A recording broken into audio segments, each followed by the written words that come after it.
Ladies and gentlemen, the first episode of Film Flam and a Friend with the Dalton Mugridge. Please, applause.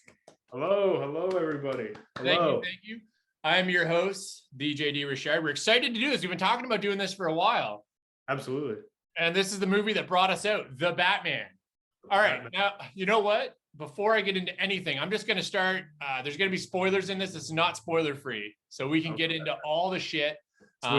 You decided to click on this after that big old spoiler in the title and I ruined your day, internet. Well, it's on you. It's on you. Learn to read.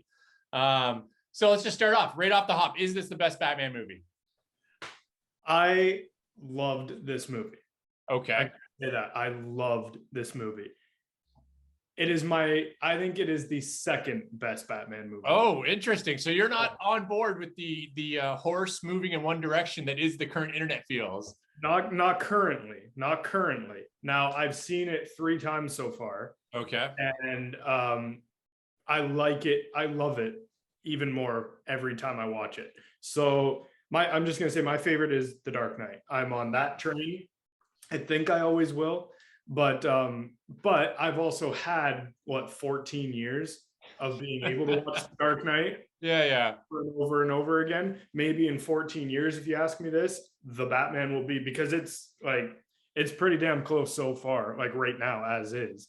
So myself, and this is why I wanted to start with this question, because it's kind of an interesting one, because I'm wondering if maybe subconsciously we have a little like generational bias, like, you know, like that, like The Dark Knight hit you at like a developmental stage, like it hit you like right in the feels, came off the screen like fire, and you and all your hormonal state was like, embrace me, right? 100%. And I go back, and for me, I've thought about this since I saw the movie. Like I've been trying to think about, is it really just bias? Is it when it hit me? But I still consider the first Michael Keaton film to be the best Batman film. Okay. Now, here's my argument for it. Before we get into this film, here's my argument for the first Michael Keaton film, because I find that with The Dark Knight and with this film, there seems to be a real belief that in order for Batman to be relevant or to connect with today's audiences, he has to be extremely realistic, meaning that he has to be vulnerable, he has to be human, he has to be in this dark, realistic world. Grounded in reality. Yes, and I don't have a problem with comic book characters being grounded in reality. I mean, Joker worked amazing. Yes. But one of the issues I have with Batman is that, I mean, he's not really grounded in reality. Like he's this insane not insane, but a dramatically scarred billionaire who like goes off the grid to teach himself how to kick the crap out of criminals to get subconscious revenge for his parents' murder. And he has gadgets, and they all have fun names like the Batarang. And for me, that first Batman film, even going back and rewatching it, it is a comic book. The Joker, Jack Nicholson, is a comic book. Batman is a comic book. And the way I looked at it when I saw Dark Knight, I walked out of that movie going, holy crap, that was an amazing crime film. Yeah, okay. But I didn't know if it was an amazing Batman movie. Does that make sense? Yep. Yeah, no, for sure. So when you look at it, like, why is that your go-to? Because that's me. Like, and it could be generational too, because obviously I got the kid feels in me for that movie too. So maybe I'm a little defensive of it. But you're The Dark Knight. Yeah, that might, honestly, now that I think about it, that might be maybe some kind of repressed reason or something. I don't know. But there's also like, I'm not, as you know, not huge into superhero movies to begin with. Valid. And not even into comics or anything. And there's nothing, just not my thing. Got nothing particularly against it, but or people who enjoy it. But I do like there's so many superhero films that are comics, like you said with Tim Burton, and there's so many that take place in outer space, or the Iron Mans and the MCUs and Justice Leagues, where for me, I just like seeing, okay, well, what if it is grounded in reality? What if you can make this as realistic as possible, where the stakes feel very heightened, everything does seem very plausible for these characters, for the setting, and for the audience, because I liked watching like The Dark Knight or Joker, and you're like, oh shit, like something might happen and it might be irreparable. Yeah. Whereas, like, no offense to like MCU again, but I watch those movies and I'm never on the edge of my seat because you know that everything's going to be okay. at least in my opinion, with the Dark Knight movies and this new one in Joker, you're like, oh shit, maybe not everything's gonna, like, I genuinely thought Batman was dead at the end of The Dark Knight Rises. I was like, oh shit, Chris Nolan killed him, because why not? Yeah. And that so I remember, like, I almost felt sick to my stomach watching The Dark Knight Rises in theaters, because I was like, oh shit, Batman is dead. And I think that's why I gravitate towards the grounded in reality versions of those. Now, don't get me wrong, loved Michael Keaton's Batman movies. The too, loved them. But yeah, I think for me that's probably my main reason. So and this is why this conversation was always going to be fun, because obviously we both got a tremendous love of film, but yeah, there's aspects that we bring to it that are very different. You know, like you're going to have probably a love and respect for some of the art house tendencies that Reeves kind of slid into this, yes, which you know aren't necessarily going to be my thing. And then I'm bringing in this comic book, which granted makes me jaded and hate everything anyway, because everything sucks. It can't live up. But it's always interesting to see that Batman is kind of this character too. Like, no, I don't know that there's any other comic book character that could so easily move through all these different types. Like in the last 3 decades, we've gotten everything from like an over-the-top, goofy, one-liner driven, $250 million special effects extravaganza to like the ultimate brilliantly directed crime-focused drama with Heath Ledger breathing life into a comic book villain, like to a level people hadn't seen before, to going back to Ben Affleck, who just randomly started shooting people and blowing them up. Yeah. For this record, I think it was Batman v Superman. I still remember seeing that movie, and there was a little kid behind me in the theater. And I still remember him leaning over to his dad, so confused. And he's like, Dad, did Batman just kill people? And his dad's like, oh, no, I'm pretty sure they're going to be okay. And then the truck explodes. And he's like, oh, yeah, you know, and I worry sometimes when you move it too grounded, when you make it that you lose some of the, now Batman might be exempt from that, obviously, because people are loving this film. Like you're loving this film. I'm loving this film. But Batman might be a little exempt from that. But sometimes I worry when you ground things too much, when you try to make things too relatable, that they lose some of that inherent, like comic books are not real. Like they should be escapism in a way, right? And there's moments in this film, all right, you know what, let's transition into it. So what is it about this film that makes it great? If you just start off, before we get into everything or categories, just what to you made it great? Without getting into, well, that's hard to do without getting into the category, because my first one, and as an actor, I'm just so inclined to say the cast. Fair. That cast I thought was like pitch perfect. Okay. And that is the one thing, like, and I came away with a lot of stuff, but like every person I've seen it with these 3 times, that is the first thing we start discussing, because that was as an actor, I think when I watch the movies, that's what I'm like, holy crap, so-and-so was great in this movie, or whatever. So I think that, and just the exactly what they were going for with this completely different neo-noir Fincher like take on the Batman story and character is what I was like, okay. And I remember leaving the first time I saw it, which was opening night. I remember leaving, and I saw it by myself the first time actually, and I left, and my friend said, how was it? And I was like, I loved it, but I will totally understand why someone else wouldn't. And that's fair, right? Because there's a very clear direction to make this a kind of, I mean, you described it as neo-noir, and you also brought up Fincher, which is pretty apt, because there's definitely aspects of like a Zodiac killer, or this, you know, this serial killer vibe where you're going through these clues and these murders trying to figure it out. And you know what, if we start there with the acting, you know, let's start there. I think the acting in this film is superb. I think it's absolutely top tier.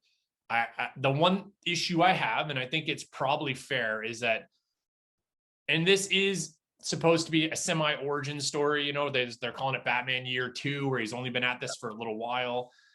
So I do believe that this has room for evolution as we go through the next couple of films. Yeah. So can I guess then, is your critique that's coming, is it going to be Bruce Wayne? Well, the issue for me and you know, not to steal things from the internet, I don't want to plagiarize, but I saw somebody review to it as Batman being a person of three selves, which is you have Bruce Wayne, you have the Bruce Wayne with Alfred, which is like the real human, and then you have Batman. Yeah. And the one issue with this iteration of Bruce Wayne and Batman is that he's always Batman. Yeah. That he never leaves that character. Now that's where that growth can come. If we move into this and they're talking about Robin coming down the road and going into this story, obviously that's going to bring some heart. And you saw that towards the end where him understanding that fear could only motivate and only move things so far. Hope had to be a part of that, right? Like, I get that there's room for growth there. And there was that one moment where he's all cleaned up on the way to the funeral and he's just got the suit on. And I'm like, okay, you know what? Cleaned up, like this could work. He could be Playboy Bruce Wayne here, right? 100%. So, but then I got to deal with him in the rain all the time with the little emo hair going across his eyes, and I can't not see it. I'm just like, you could have brushed it out. You could have brushed it out of his face. You didn't. You knew everybody was going to be looking, and Robert Pattinson is not a small man, right?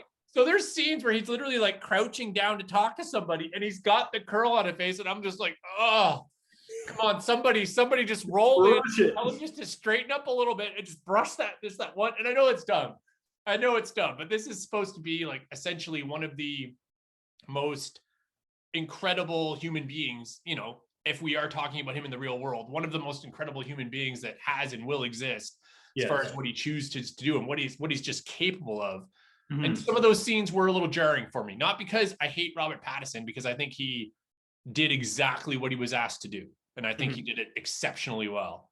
Yeah. But just that aspect of the character was like, did you feel that? Or for you, were you just like so involved in the performance that didn't necessarily register with you? I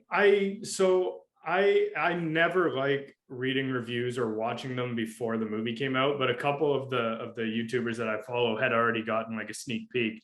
And the one guy said exactly what we were just discussing is there's no clear line between Bruce and Batman in this movie, and that he did not like that at all.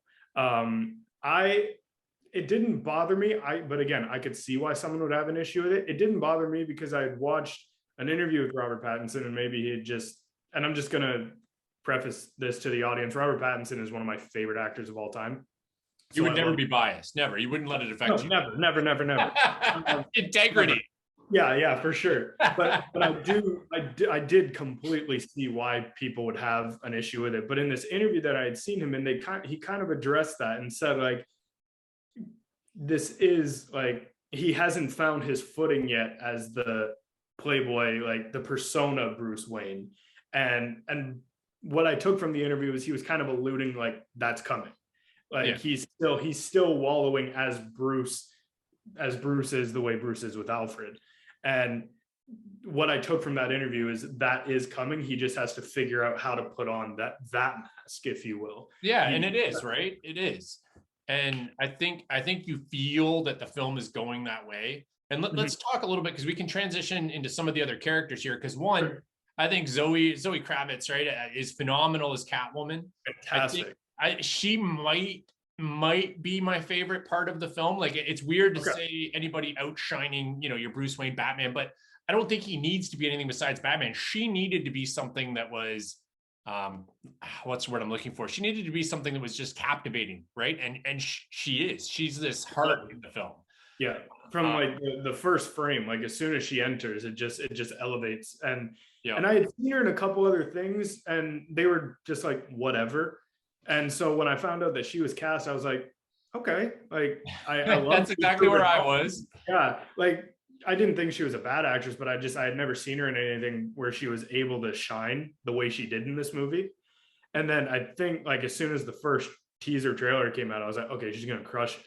Yeah, and she did, and she was excellent, and one of the top highlights in the movie.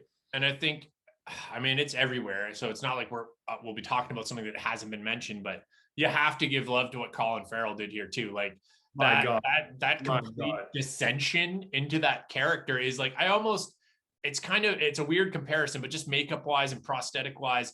Remember Jim Carrey as in Kick-Ass 2? I forget his character, but I remember watching the film for like a solid, I didn't know he was in it. Like I didn't really follow the film much. And I was like, man, that guy looks familiar. Like there's something about his face. Yeah, and then I was like, holy crap, that's Jim Carrey. Like, it felt like that here. Like Colin Farrell was just completely sunken into this character, and his gravitas to Penguin. I do miss the cigar though. I know he got denied by Warner Brothers to rock this cigar. He said he fought for it, but man, just one scene of him like bitching somebody out with the cigar bouncing. It's so great. And I want to give a shout out because I've been in Colin Farrell's corner since day one, and like me too. I think that guy is so underrated. It's ridiculous. He is so talented, and even in like some of his less like, I didn't even hate him as Bullseye in Daredevil. I didn't. He doesn't dial it in. Like he never, whatever he's in, he tries to find a way to go. And a perfect example is something like Total Recall, where essentially the internet was just in hate it because it's a remake mode. And I don't think a lot of people really just watched it as, holy crap, this is a top tier, very expensive, well-made science fiction action film. Very well made. And it was fun. And obviously he's done a lot of indie stuff too that he's been great in. But it's weird that he had to put on a bunch of prosthetics. Yeah, and act like some kind of, what's that? And be like unrecognizable for people to be like, whoa, Colin Farrell's actually good. I'm like, he's been good since day one. And now I hear he's getting his own HBO spin-off show. Yeah, not sure how I feel about that just yet. But you never know. Like, because they were also saying Jim Gordon's going to get his own show. Again, I think it's a little much. Like, just, you're already planning ahead. Well, this is what happens, right? Like the films has garnered so much praise and has been so successful. And now you got this weird little window happening where it feels like, maybe you feel it too, but DC has always been a company, Warner Brothers DC, that they've had trouble getting their foothold in these like billion-dollar tentpole films. Like, Marvel, Disney had it down to a science, right? Chew your popcorn, have your 3 scenes of heart, your 3 action scenes, leave the film happy. Everybody's happy. They spent their $15, like whatever. Yeah. DC's been taking a lot of chances and trying different things. Some of them failing horribly, obviously. Yep. But those wins are starting to creep up. And there's this weird feeling like, man, if they nail like another Batman film and this Flashpoint film hits, and then you got Aquaman 2, and now they're talking Joker 2, and all of a sudden it's like, man, there could be something really cool coming. Like maybe more superhero films that get you off your ass every once in a while, get you excited, right? It could happen. 100%. And I had said that kind of like what you were saying just a little while ago. Like I have to admire DC because they take chances with their stuff. Now, whether or not those chances work, valid. At least they took it. At least they took it. And again, like, I'm not DC or Marvel, but I know exactly what to expect with a Marvel movie. Just my opinion. I can say beat for beat, okay, this is going to happen, that's going to happen. I'm going to go home. Yep. Okay. DC, I'm like, is this movie going to be good? Is it going to suck? First and foremost. Yeah. Like, are they going to take, like, are they going to kill someone important? Are they going to, like, and again, they sometimes fail miserably at it, but I have to commend them for at least taking a risk. And that's why I explained this to a friend too. Like, obviously, I mean, I love my superheroes, but the thing that always made me excited about going to a DC film was that you just, like you said, you have no idea. Like, you literally have no idea. When I went to see the Joker, I had no idea what I was in for. And I just sat there staring at the screen for 2+ hours going, holy crap, this is ridiculous. Like, this is nuts. And then man, I swore I was gonna love the first Justice League. I was so excited. But you know what? I walked in, I was like, hey, they surprised me because that movie fucking sucked. So I remember going to see now this is how this conversation was going to go. We're descending into how how hero films have just greatly we'll release a Snyder cut of this one. No, this is good. I remember going to see Man of Steel, and for me, like, being a lifelong Superman fan, I got the feels so many times during that movie. And my buddy, who was another lifelong Superman, about halfway through just started swearing under his breath, was just pissed. He's like, how is Superman so depressed all the time? That shit's for Batman. Like, he was just like livid, right? And me, I'm just like, man, look how good that suit looks. Oh, look at that line. Oh, he cared about his dad so much. He didn't risk risking his secret identity. Oh my God, this is so. And I was like, just invested. But that's the power of film in general. And I think more with heroes, maybe than any other genre. Like you never really see people passionately defending like Pulp Fiction. No, like, you know, like you love it, you don't love it, you move on. But like heroes are this weird subgenre where like you can sit down with your friends who aren't huge film guys or something, and you can bring up a superhero movie and they will have opinions and thoughts and things they liked and things they didn't, because everybody sees them. It's like a community. It's an interesting side note here too to talk about, because we talked about the acting, about what the film's trying to do. Let's talk about Matt Reeves. So quick shout out though on acting. Yes, Paul Dano was insane. Yes. Although I'm gonna be honest, I don't know what trailer they dragged the gimp mask out of, but like maybe we could have come up with a better mask. Like the whole time, I don't know if you've seen 8mm, but the whole time I'm like, did they just grab that from the prop wagon? And it was like the little leather part would vibrate in front of his mouth when he talked. I was like, oh my God. Yeah, no, I thought he was scarier without it. Thank you. The scene, again, spoiler, you know what you're getting into. The scene with them at Arkham with Batman and the Riddler was my favorite scene in the movie, but he was terrifying in that scene. I think they could have done better. Like I'm not sure what the theory was behind it. To like imagine that meeting. Somebody comes in, they're like, you know, they have the original Riddler hat with the little dangly question mark. They're like, okay, no, we can't do that. Someone comes in with like a cool little wooden mask with a question mark. They're like, no. And someone else just comes in with a sex mask. Yeah, and he's like, bam. And Matt Reeves is at the back of the room, like, that's what I want. That's real. Put it on him, right? And Dano's just like, bro. But he crushed it. There were a few scenes where I was like, oh yeah, the mask, maybe we could do a little better, but that's okay. He knocked it out of the park. Yeah. And I agree. The Arkham scene where he's just whispering, or not whispering, but kind of in a trance, just saying Bruce Wayne over and over, like it's riveting stuff. And how he reacts and his laugh when he's out of the mask. Oh, it's just awesome. And talking, okay, you know what? You're right. One last thing before we move on from the acting side of it. We'll get into Matt Reeves. Yes. The bat suit is fucking great in this movie. Like it does that suit, every Batman film, every Batman suit, the bat suit is going to be a focus. We all remember what happened when they put nipples on it. Yep. I thought George Clooney was a pretty good Batman all in all, but I mean, you put nipples on his suit, that you can't come back from that. You know.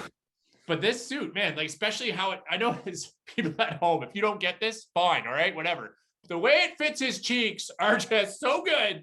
And he's got that jawline. Robert's got that jaw. There's that little bit of a ripple on the mask right here, right where the chin. I'm like, oh, who put that ripple on? Get that woman a raise. You know what she didn't do? She didn't pick the gimp mask. Yeah. That woman knew what was up. She knew her masks. Yeah. All right, directing. Yes. You know what? I'll let you take this one. Start with a little bit of what you thought of the directing of this film. Okay. Again, like I'm going to be hard pressed to find a lot of stuff I didn't like about this. I love Matt Reeves as a director. I thought the Dawn and War for Planet of the Apes, two of my phenomenal movies. I didn't like Cloverfield when I saw it in theaters, but it's grown on me quite a bit. I think he did Chronicle. I think Chronicle was the guy that did Fantastic. I want to say Josh Tank, but I might have it wrong. You're right. No, it was. Yeah. Okay. We're not talking about him. That's right. Nerd's gonna figure it out. You just got to give us a few seconds. Yeah. No, I thought the direction was great. And like he said, like he had wanted to take it because Batman is throughout the comics. Everything I've learned about Batman over the years is he's hailed as the world's greatest detective. And I think Matt Reeves, that was first and foremost with this one. And the bringing that part to light, I thought he did flawlessly. I thought he knew he worked well with the tone of the film. Yep. And to a certain degree, like the movie is very dark. Like it's a very dark movie. And wet. Like, this movie is wet. This movie is a wet movie. Yes, this movie is wet. It's dark and wet. But then like he also was able to like throw in like a not cringy joke every once in a while. Like real subtle. Yeah, like very subtle. Like the scene where they got Penguin all tied up and he's like hobbling and stuff, and he like, I was pissing my pants at that scene. But it's still like, it was so dark because they were showing him like what, this like chopped up dude or whatever, like pictures of this chopped up dude, and you're like, oh wow, like I think he masterfully had this tone that hasn't been seen in many Batman movies. He juggled it perfectly, in my opinion. There was dark when there needed to be, and there was a lot more dark than there was light. Yeah. And once you're like, you're going, you're dark, and then you're like, okay, I could go for a little light. It's like right there. And you're like, okay, cool. And now we can go back to the dark. I thought he did that very well. He can direct the shit out of action scenes.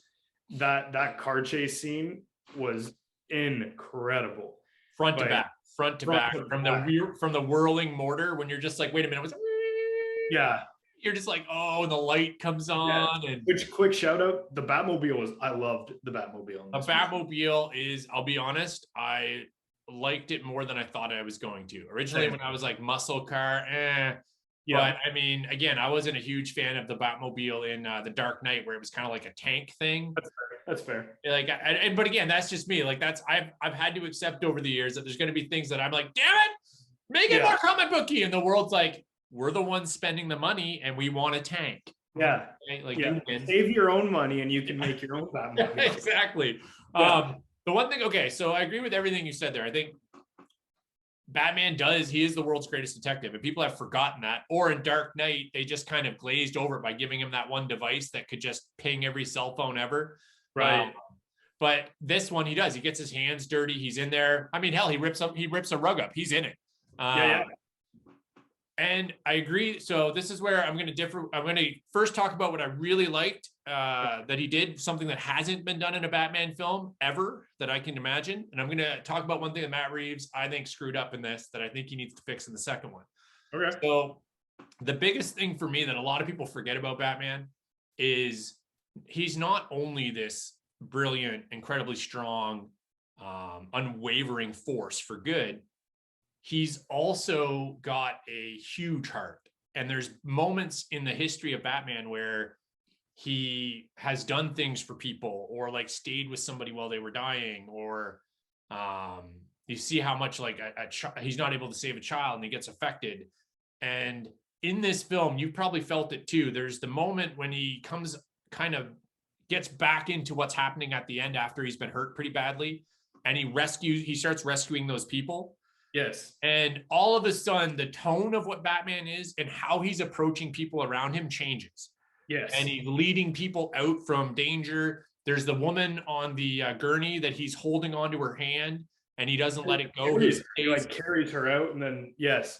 And that's a part that they've forgotten about Batman, was that he doesn't love himself, you know, but he has love for the citizens of his city to a level that's where his heart beats.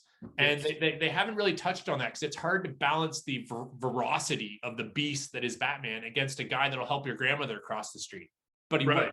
Like that's that. And I thought, and like you could feel it. I got choked up because like somebody finally gets, after all these years, that he's got this huge heart. It's not for him. Like, he doesn't care about himself. Yeah. But he cares about these people. And I will always be thankful for Matt Reeves for capturing that, even if he doesn't quite reach that level with the movies to come. Mm-hmm. The one part that I can't forgive him for, and you mentioned it here, is that he is a brilliant action director. And choosing to limit the Batman action scenes and make them dark as fuck, I think did a disservice to what he was trying to do here. Like the scene in the hallway with the guns, is phenomenal. Yes. So there's no reason why you couldn't have cut out 5 minutes earlier in the film to put an extended hallway scene where in more light, he fights another 5 or 6 dudes, and we just get that one camera shot that keeps pulling back. Just give me some more of that whoopery. Like, I got that they wanted to keep it psychological, and they didn't want to focus on that aspect of the character as much. I totally respect that choice. But there were times when in a 3-hour movie, let's be real, in a 3-hour movie, there is probably 17 minutes of action. Oh yeah. Like maybe 20. Yeah. And that was a little hard for me, only because of how good the action looked. Like the scene where he drops through the glass onto the catwalks is what we'd call it, right? And he starts fighting. You're telling me we couldn't have had 1 or 2 shots of him with his rope flipping around, taking a dude out? Like, yes, we could have. You absolutely could have fit 3 more minutes of that in there before you blasted him when the smoke bomb went off. I was like, oh man, I just want to see boom, boom, and people just disappearing into the smoke. Yeah, because the first scene, when that first shot where he does jump out of the fog, I was like, holy shit. Yes. Like, it was like a jump scare. Like I was like, oh my God, yes. I totally, yes, I agree. It's nitpicking, right? Because the action we got was great. And obviously the heart, the writing, the characters, the direction, the lighting, it's all top notch as long as like your movie's dark and wet. Like we said, if you want sunshine, the last 3 minutes of this movie have got you. But other than that, you're gonna be sad. Yeah. But that action, man, it was so good that like, and I know they're going to correct that, right? Because that's something going into the second one. Now they don't need to focus on the brooding. They can move into him accepting that he can be this beacon for hope in what he's doing, that it affects people differently. Yeah. So I know that's going to be something they address. So I certainly hope it is. I certainly hope. Because I never, honestly, dude, did you ever expect to sit in a chair? Like, you've seen Robert Pattinson in a bunch of films. I've seen Robert Pattinson in a bunch of films. And I'm not trying to hate on Robert P here, but like, I never once thought, man, that guy's going to kick the shit out of 20 dudes so good. Like, I never once sat there and thought that. And then I'm watching this movie going, fuck me, that dude kicks the shit out of 30 dudes so good. Yeah. Like, I wanted more of it. I left there going, I didn't get enough Robert P. Whoopery. What is wrong with me? Yeah. No, I distinctly remember I was like watching Cosmopolis and I was like, I can't see him as Batman one of these days. It's just not going to happen. And it just happened. It's props to his acting, right? Because obviously his stature and how he carries himself as Batman, as simple as how he walks, is like, I love the fact that when he's in the suit, when he's in a room, he's very conscious of how he turns with his whole body. Like, like everything about him is like this one. And then when he's, I don't want to call him emo Bruce, but I'm so tempted. Then he's kind of like more curled up and he's kind of like, his posture's a little bit more vulnerable. Like, it just feels like a sad puppy dog or something. Something that you had said kind of about the way he carries himself as Batman, but also the way he's presented as Batman. I had discussed it with someone. This is like one of the first times in a Batman movie where you see the impact that he has on not only like the bad guys and the good guys, like at the start where like everyone is terrified of him. Yeah. Everyone. Even like when he saves the guy from getting mugged and the victim goes, please don't hurt me. Like everyone is scared of him. And like you hear like his footsteps before he appears. Like it's dark and you're like, oh shit, like what's coming? Is Batman. Like, and a couple of those scenes are really cool with the dark when he just like kind of like almost like materializes out of the dark. No, for sure. Yeah, absolutely. And I liked that. I liked like almost feeling scared of like what was about to come out. And it showed it very well in that opening like monologue that Robert does. And you like see the guy like robbing the store and then he like sees the bat symbol. He's like, oh shit, I gotta get out of here. And stuff like that. So I got a crazy point for you. And I don't know if you've considered this. Okay. I felt like it was something I hadn't heard before. So I'm sure there's some YouTuber out there or whatnot that said it, and he's going to be like, this guy's an effing lying piece of crap. But I swear, I've not heard this to this point. Okay. And I'm pretty sure I'm right. This is the first Batman movie with narration, right? Yes. And that makes a big friggin' difference. Yes. Because you actually, when you talk about a comic book feel, a huge part of comic books and how you get to identify with a character is you got a big old block of their thoughts over every frame. And right away, at the beginning of this film, I'm like, oh, he's narrating. Like he's actually going to tell us because that's how it should be. That's how you understand how he thinks. It's hard to present that just between him and Alfred having a conversation or him beating up dudes or him solving a crime. It's hard to really get across how Batman functions, the gears. They put narration in, and I was just like, I almost wanted to clap and be like, it only took 30 years. Yeah. It's a weird thing, right? But like, I didn't notice it. And like I said, until we were like 15, 20 minutes in the movie, I leaned over to my buddy. I was like, hey man, is this the first Batman movie with narration? And he was like, holy shit, dude, I think so. And I'm like, whoa. No, yeah. I genuinely hadn't even thought about that until you brought it up. I mean, maybe in some of the animated ones, but live action, I would lay money on it being the only one. And it's weird because it really does change how you connect to the character. 100%. Like you get walked from one scene, you get walked from one event to another. It's a weird way of maintaining that comic book thread, but to a character like Batman, it's so important because he's been developed, but that way. Yeah. So it's just a little thing, but I thought it made a big difference. All right.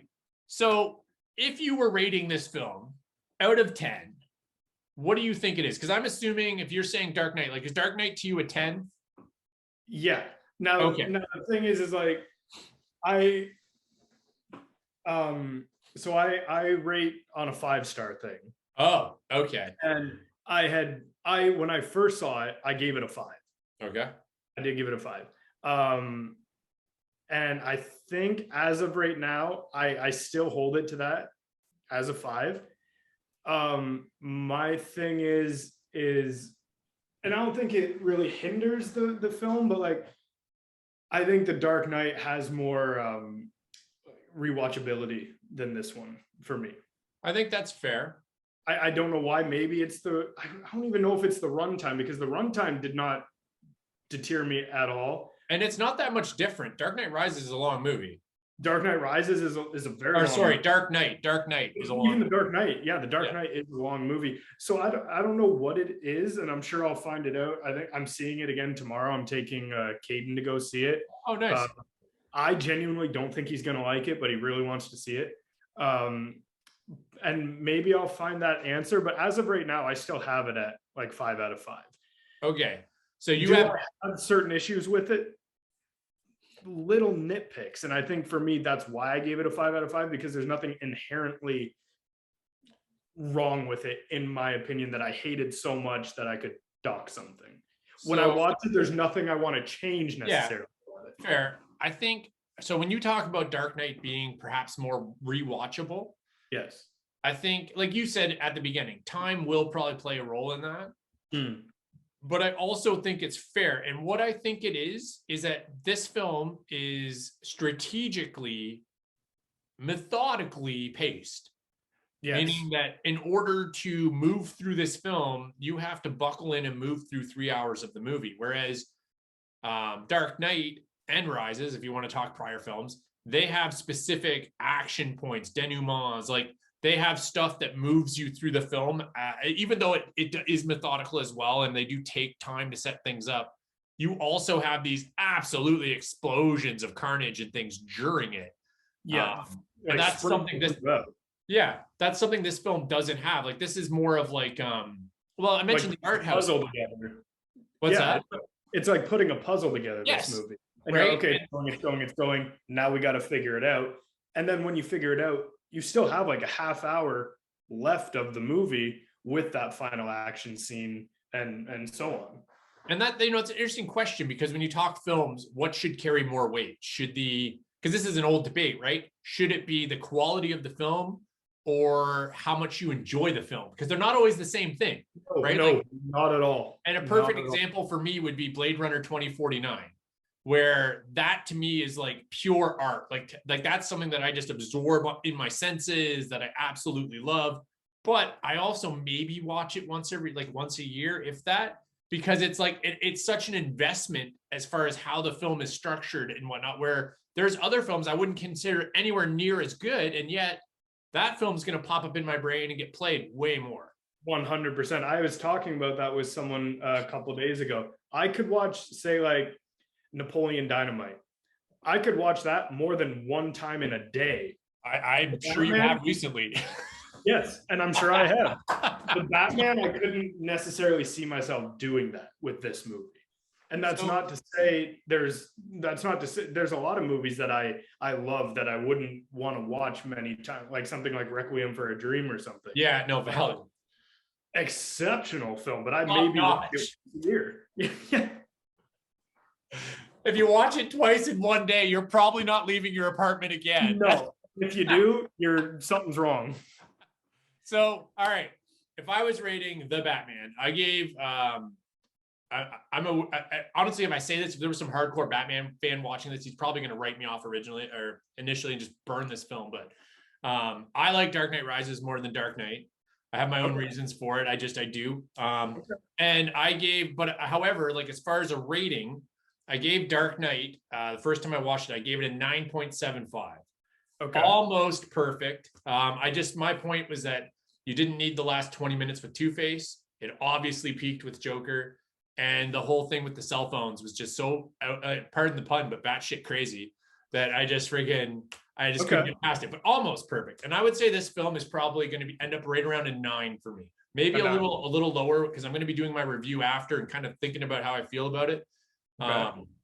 But that being said, I honestly feel that when we get into the second or third film of this franchise, that they're going to evolve much like the Nolan trilogy did, where Batman Begins, everybody was like, oh my God, this is the greatest Batman movie ever. And then he dropped Dark Knight and they were like, we were wrong.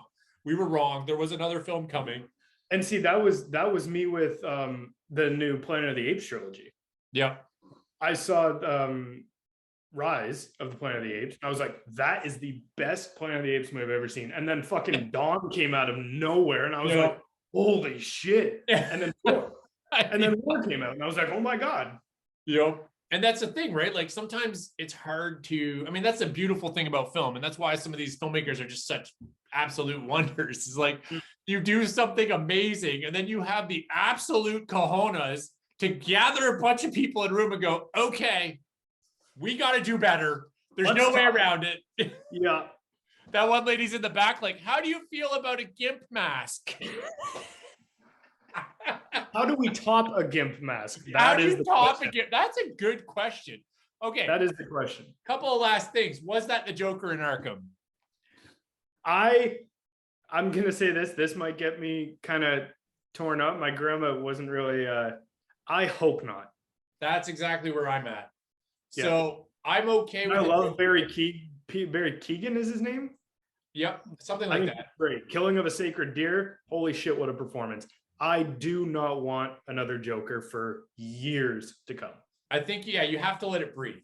You have to let it breathe because Joaquin Phoenix has a Joker coming out right now and or part 2 or whatever they're working on because obviously it made $1 billion and it cost them $50 million. So they're on it. So why not? And you hope they don't because there's pressure on them to tie it into something. And I think you need to keep that Joker on its own, separate from everything. Just if you want to drop a Batman in there, fine, but don't make it Pattinson. Don't make it anything. Just keep it on its own. Yeah. But there's so many other villains.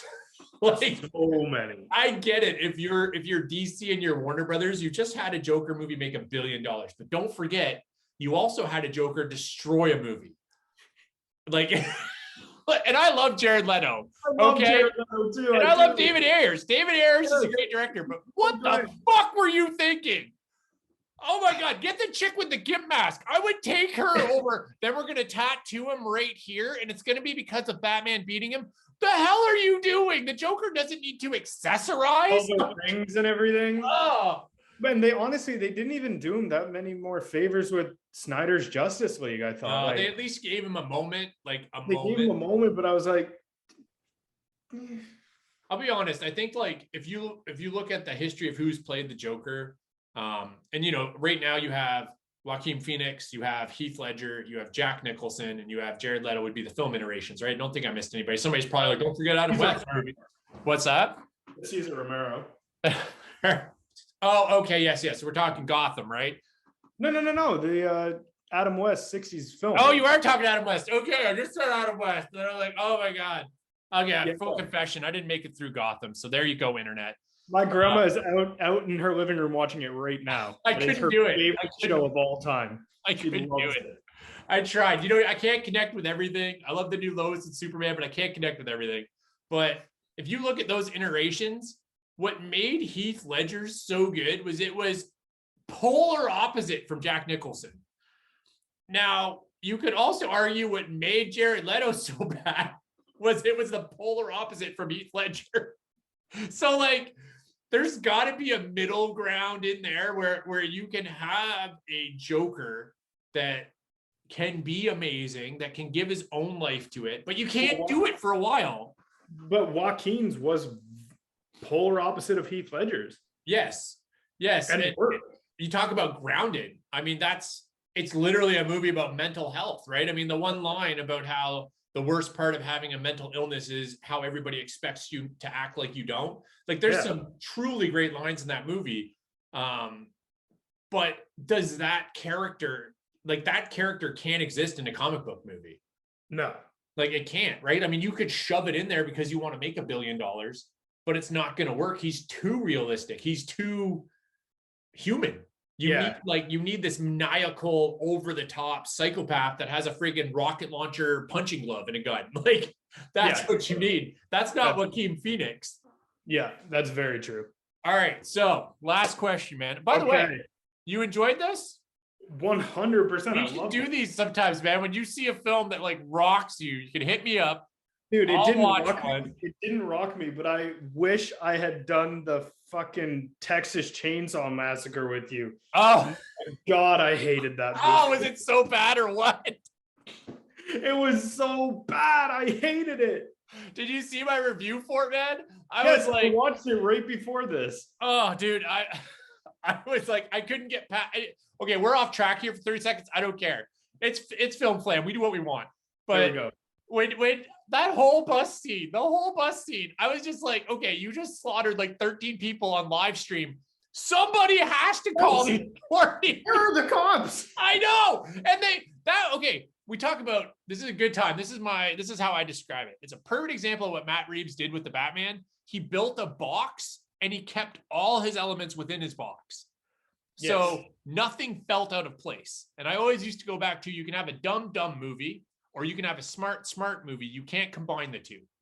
You can't, if you fuck up and take a piece, it won't work. Like, you can have Dumb and Dumber, you can have Napoleon Dynamite, you can have Seven, you can have the Batman. You can't mix and match. And this film was one of those, because you established earlier in the film, somebody gets sick, that ambulance is there in like 32 seconds. Yep. So there's civilization nearby. Yes. It's gonna cut. It just cuts for a while. And those characters, I mean, you know this as an actor, as someone who writes, they weren't good. The characters just no. Okay. And that's, like you said in your review, you like, in horror movies, you gotta at least be able to gravitate towards one of them. Just one, not even two. I wasn't even asking. Yeah, I would have taken half of one. Like, I just wanted something to gravitate. Okay. You know how I fixed Texas Chainsaw Massacre? What? This is how you fix Texas Chainsaw Massacre. That whole opening of nothing, where they're at the gas station and they're complaining and I don't know, just being whatever they are, Gen Zs, Gen Xs, whatever they are. Just being Gen Zs. Yes. Okay. The girl has a dramatic past with a school shooting. How about you open the film with her and the sister maybe trying to work up going into the washroom at the gas station because she's still really scared of things. And then when she gets in the car, the other people talking with her about how they're really glad she decided to come out and like they have her back and like they know this is really hard for her and it's incredible that she made it through and like this is going to be that first step in recovery and she can talk about some of her emotions. All of a sudden you've established connection, care, emotion. They're good, right? Yeah. Nothing. Just, you don't care about any of these people, so why should we try to make you care? It's like, because you need it. Like, they were so bad. Yes. And you know what's really frustrating about that, Dalton? You know what cuts deep? What? They got paid so much money. I know. Like somebody got paid so much money to write every one of those lines, to friggin' get up there and say every one of those lines, and no one stopped them. Nobody said. Like, if you think that you have the balls to like completely negate every other sequel in a horror franchise and to say this is the true sequel, you better be damn sure that you deliver that, or at least come close. Yes. To it. Or like, Here, it wouldn't have been that hard to like, you don't know what Leatherface looks like. None of us do. He could have been anyone. It could have been the person running the tour. It could have been the friggin' cop that ran the town. It could have been anybody. And then that woman shows up from the first movie and she's just like, finally found you, chainsaw duel, whatever. Yeah. Like, so many options. Anyway, that's it. Yeah. See, final question. We definitely have to do one of these where it's something fresh like that, where we can just bitch, because there's too much love for Batman. There's too much love, right? Yes. We need one where we can just eviscerate something. Yes. The internet loves hate. If I know anything about the internet, it loves hate. Yes, 100%. All right, finish this off. What's next? What do you think they do in the next film? Go. Okay, I had read a theory, and again, it was just a theory, but it's something that I'd like to see, because up until, sorry to say it, Gotham, they hadn't really focused on it, is the Court of Owls. Yes. I think that'd be very interesting. And I know Robert said he'd be interested in seeing that. He also, I don't know if he was joking, but kind of said making a grounded version of like Mr. Freeze or something like that. Mr. Freeze is a very interesting character. Like, he's a very sympathetic character with what happens to him. 100%. So I could see that fitting in very well. Yeah. So I don't know why, but ever since I've been thinking about what's next, I've always been drawn to the idea of the Court of Owls. How they're going to integrate it into the story, no idea. Is it going to be like a grounded, dark, gritty thing? Is it going to be like the higher ups of Gotham maybe are involved with this kind of thing? The corrupt police, the corrupt lawyers, and all these people that the Riddler was kind of bringing to light, are they going to be involved? Who knows? But that was for some reason the one thing I have fixated on since seeing the Batman. So to anybody out there, just to nerd out for a minute, to anybody who doesn't know what he's talking about, Court of Owls, because some people won't, they are an infamous portion of the newer comic books written by, I believe, Scott Snyder. I can't remember who's drawing for him. And essentially, it opens up with Batman realizing that after all these years of being Batman and thinking he's got control of his city, that there's an entire inner working and web of all these socialites and influential people that are actually behind the scenes keeping Gotham what it is, because they're all like reaping financial rewards and all this sort of stuff. And they are some nasty, dangerous, extremely intelligent folk that come for him on both fronts, as Bruce Wayne and as Batman. So be interesting. Do you think they pull the trigger on Robin? I don't think so. Not in the second movie. Maybe kind of pull like a Dark Knight Rises thing at the end of the second one, with like how they had with Gordon Levitt. And I think maybe hint at it a bit. I don't know if they'll go with it that early in the series. Who knows? I could be open to it, because again, we haven't seen Robin since Chris O'Donnell. So. Yeah, and you know what? We need a better Robin. We need a better written Robin, because yes. I don't think Chris O'Donnell is or was a bad actor. True, that's valid. That's valid. I never did. But God, Batman and Robin, the Robin in Batman and Robin. I gotta say, that's like the bat nipples in human form. Like he's just. Which, I mean, I'm sure Chris O'Donnell loves being referred to as. Can you imagine? What was your life goal? I would just like someday for some internet personality to refer to me as a latex nipple. That would just really bring it home for me. It would make this whole thing worth it. One thing, my buddy, full disclosure out there, Joel, he said this more or less. I'm probably mixing it up a little bit, but you know, Batman keeps eyeing up that little orphan kid who lost his dad in this movie. And he's like, I guess he's taking auditions. Oh, God. Right? Because, dude, he looked at him like 4 times, and I'm almost like, he's like, he might fit that Robin suit I have. Yeah. He's like looking at him like, excuse me, child, can you jump and or spin? Yes. Size 8. Yeah, exactly. How do you feel about elf shoes? All right. Moral of the story: the Batman is worth your money. It is worth seeing. Worth it. I cannot wait for the 4K of this too, just to be able to like appreciate it at home with my big old bin of popcorn. Special features, commentary. Right, 100%. I'm really looking forward to it. It's going to be a blast. It's well worth every bit of praise it's getting. And I think it's only going to get better. I think Matt Reeves really kept a lot in the tank here for that next chapter on purpose. And I think he knows it. And I think Robert Pattinson knows it. And they're like, got you. We're taking all your money. Yeah. Hey, thank you very much for being here. I can't wait to do this again when we can rant and rave properly. But anytime you got one, hit me up. And we'll set one of these up. And next time I'll figure out how to get rid of these parts. I was going to do it today, but I was hungry, damn it. Yes. All right. Yes. You, sir, have yourself a good day.